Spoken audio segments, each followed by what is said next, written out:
J'ai fait à peu près 3500 km avec 2 caméras, un appareil photo, un nouveau vélo de ville monoplateau, une tente, une place. J'ai rencontré du monde, découvert plein de choses, c'était l'aventure, j'ai kiffé malgré les galères. Et tout ça, je vous le présente à travers mon Tour de France à vélo. Super, ça c'était mon pied mais c'est pas grave hein, c'est pas grave. Précédemment, j'ai enduré plusieurs jours de canicule avec une chaleur assez intense. J'ai quasiment fait toute la côte méditerranéenne et, depuis Cannes, je décide de remonter en direction de Paris tout en passant par l'Italie. Ça va être sport. J'ai déjà fait 70 km mais c'est loin d'être la fin parce que je suis encore à plusieurs kilomètres d'Isola 2000. J'ai pas encore vu le premier village donc j'avance et j'essaye d'en profiter comme je peux.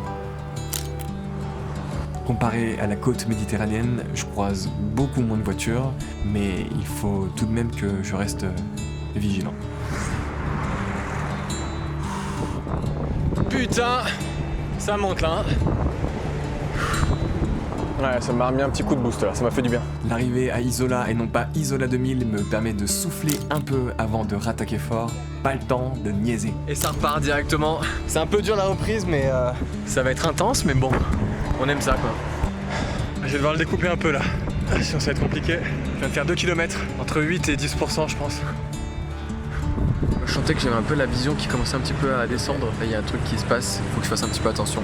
Je sais qu'il y a des risques d'hyponatrémie et ça peut être dangereux. Et en gros, il faut réguler ça. Donc du coup, j'ai mangé du fromage. Donc on va y aller mollo quoi. Pas non plus que je me blesse, ça serait débile un peu. Et puis tant pis, j'irai demain Isola 2000, col de Lombarde. Et puis ce soir, je vais me faire un bon gros plat de pâtes avec une bonne sauce. Et voilà. Il y a le Tour de France qui est partout là-dessus quoi. Merde, je l'ai mal fermé.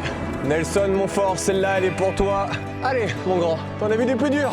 J'essaye de garder le sourire, de pas trop m'épuiser, de m'économiser, parce que les prochains jours risquent vraiment d'être sport.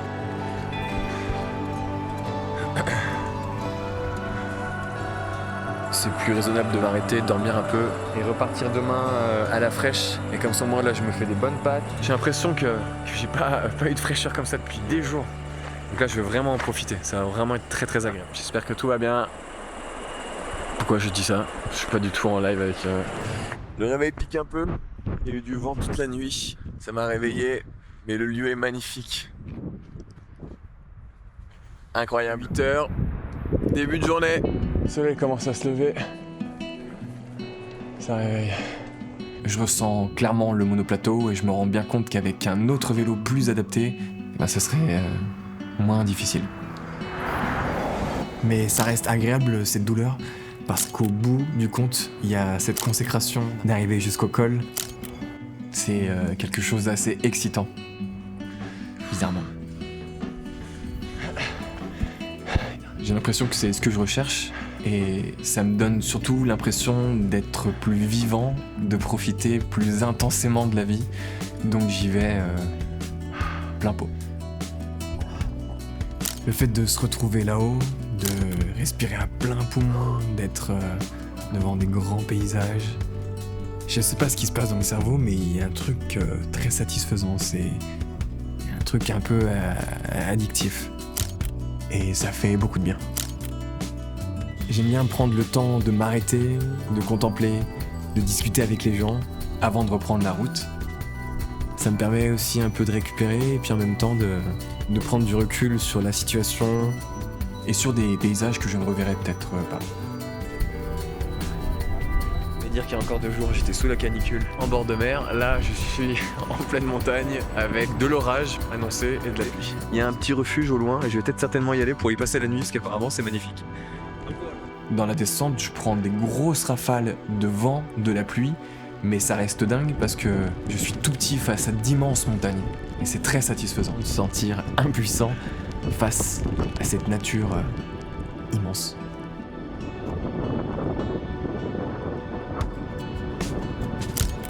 Je vais devoir aller là-bas, je pense. J'étais là-bas il y a encore 25 minutes, je pense. Buongiorno. Sì? C'è un giochino là, reception. Is it possible to sit here? Le cadre est incroyable. Tous les ateliers viennent me dire bonjour. Et ils m'ont dit qui voulait boire un apéro avec moi. J'aurais dit bah que là j'avais pas le temps non plus, fait que je fasse des vidéos. En gros, j'ai pas compris, mais il m'a ramené un verre de spritz pour que je puisse faire mes photos et des vidéos tranquillement avec un spritz. Je suis agréablement surpris parce qu'en fait je ne réclame rien et pourtant on vient me voir. On prête attention à moi, on me donne des choses et je trouve ça très touchant de leur part. Donc l'Italie pour l'instant, bah, c'est plutôt exceptionnel. Le cadre est incroyable, je suis toujours impressionné quand je vois des bâtiments comme ça, à des altitudes pareilles, et je trouve ça fou qu'on puisse vivre là et qu'on ait pu construire des choses à ces endroits-là. Je suis pas religieux, même je suis profondément athée, mais ça m'empêche pas d'avoir beaucoup de respect pour ce que les gens proposent ici. C'est un lieu d'accueil, au-delà de l'aspect religieux, et ça donne l'envie d'être dans l'introspection et de prendre du temps juste pour soi, et de juste se poser, tout simplement. J'aime bien ces moments de break où on s'oublie, on regarde, on contemple, et je trouve que ça fait du bien à la tête. Par contre, je commence à avoir froid, et quand je découvre qu'il y a un dîner au chaud le soir, je me dis que là c'est une occasion en or, il faut la saisir.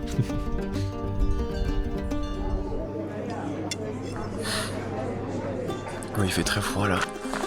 Ça m'a réveillé à 4-5 heures du matin. J'ai quand même réussi à me rendormir après, mais voilà. Il est 6 heures. Je vais partir pour 7 heures. Parce que j'ai pas de réseau, je sais pas où je suis exactement. C'est la première fois de tout mon road trip que j'ai une aussi longue descente à faire dès la première heure de ma journée. Et je repense encore les derniers jours où j'étais sur la côte, à souffrir la canicule, à avoir trop chaud dans ma tente, à dormir à l'extérieur. Là, du coup, j'ai froid de ouf. Mais bon, ça fait partie du jeu, quoi. Les premiers signes qui m'indiquent que je suis en Italie, c'est quand je croise des gens et que ça s'envoie des grands ciao avec un grand sourire. C'est bête, mais ça me fait rire. Je roule sans trop d'efforts jusqu'à Coni, Cuneo en italien, et je retrouve de la chaleur en descendant en altitude. Ça fait beaucoup de bien. Bah, il fait un peu plus chaud forcément que dans les montagnes. Il fait un peu lourd, je trouve, mais ça va. Et par contre, devant, c'est très très gris. Vu que c'est plat, il y a beaucoup de descentes, là j'encaisse pas mal les kilomètres. Les Italiens sont un peu proches, plus proches qu'en France, ça va. J'ai pas eu de frayeur pour l'instant, et je pense que je me sens bien, ça fait plaisir. Ça fait tellement du bien. Une pluie chaude, après une semaine de canicule dans le sud, après des monts énormes dans les Alpes-Maritimes.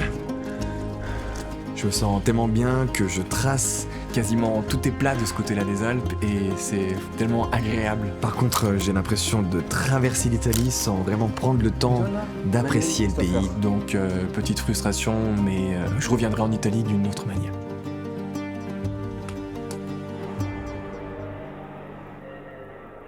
Allez, j'y vais, sinon je vais pas pouvoir perdre la motive, quoi. Yallah. J'ai passé une bonne nuit, ça m'a fait du bien, donc je rattaque. Fort, tout ça pour me planter. Bien fort. J'ai fait 10 km dans le mauvais sens. Et c'est pas 10 km de plat, c'est 10 km de montée. Je m'en veux tellement, putain.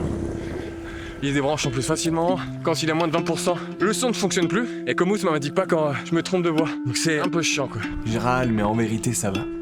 En fait, il y a un truc qui m'excite, c'est de ne pas savoir exactement ce que je vais vivre. J'ai un cadre, je suis ma route, mais je sais pas quel paysage je vais voir, qu'est-ce que je vais découvrir, et c'est un sentiment d'aventurier que j'adore. Aujourd'hui, putain, ça marche pas. Il y a même quelque chose un peu d'enfantin, je trouve. C'est un jeu. Il y a des moments de doute où je me sens pas bien, où je suis triste, et je pense que ça fait partie du voyage. Les chaînes, nickel. Ça me permet justement d'apprécier les moments où tout va bien. Je me dis qu'en fait je dois chérir et apprécier les moments de galère parce que finalement rien n'est grave, tout va bien.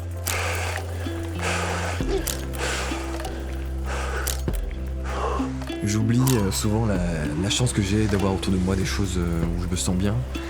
Et j'ai l'impression qu'à travers ce voyage, ça me permet de rééquilibrer les choses et de réapprécier les moments simples et d'être reconnaissant de ce que j'ai. J'ai de la chance de pouvoir me déplacer par moi-même, de pouvoir voyager, de pouvoir rencontrer du monde comme ça. Je suis content là, je suis en pleine forme. Et je trouve ça magnifique ce qu'il y a devant là. Ça me rappelle à quel point les choses sont éphémères et que ce que je vis actuellement, c'est certainement unique. Donc autant en profiter. Aussi d'une certaine manière parce que j'accepte les moments compliqués, qui se révèlent n'être pas si compliqués que ça. Je trouve que c'est finalement pas si dur que ça de sortir de mon petit cocon, d'être un peu dans l'aventure, de me faire peur. J'ai l'impression que c'est accessible, en France en tout cas. Je trouve ça trop bien d'avoir un terrain de jeu aussi grand et de pouvoir en profiter. En tout cas de ce que je vis. Je suis content d'être là, de vivre mes galères, d'essayer d'en rire, de rencontrer du monde, de découvrir les choses.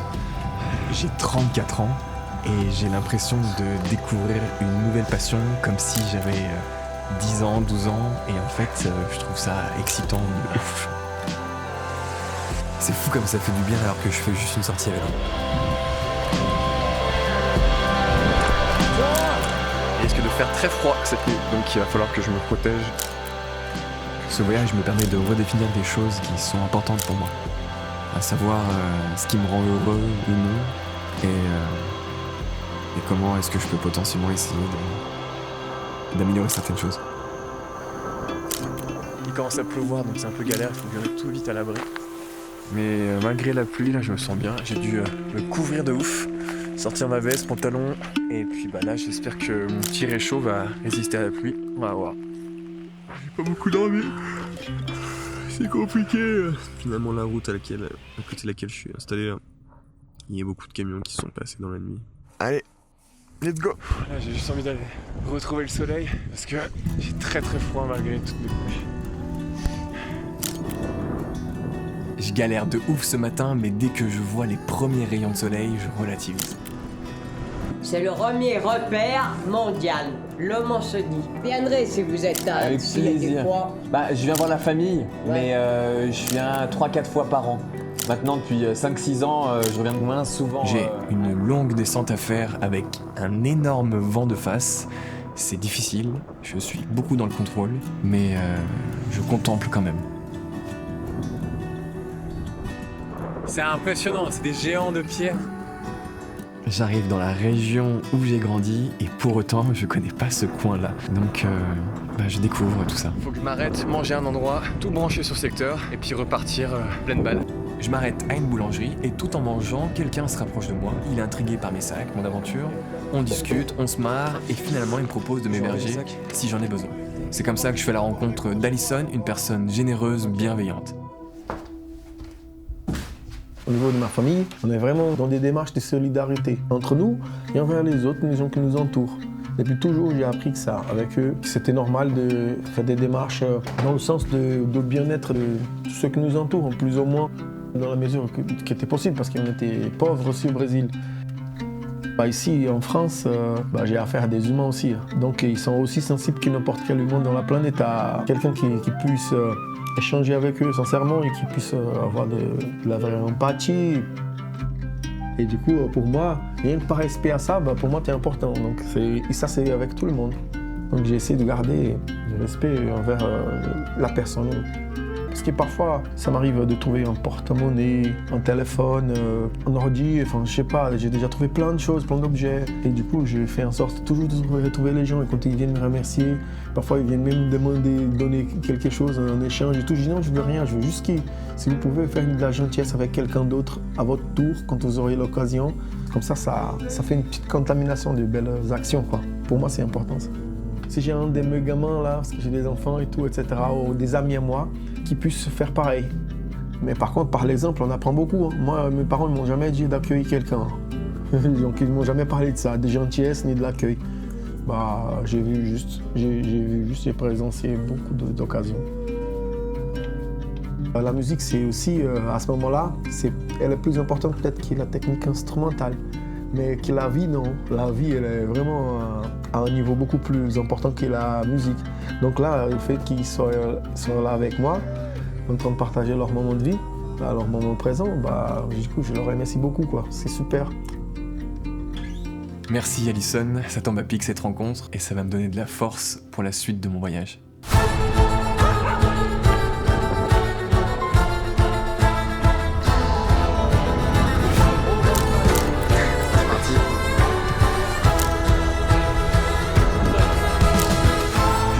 aura des galères en fait, hein. Jusqu'au bout.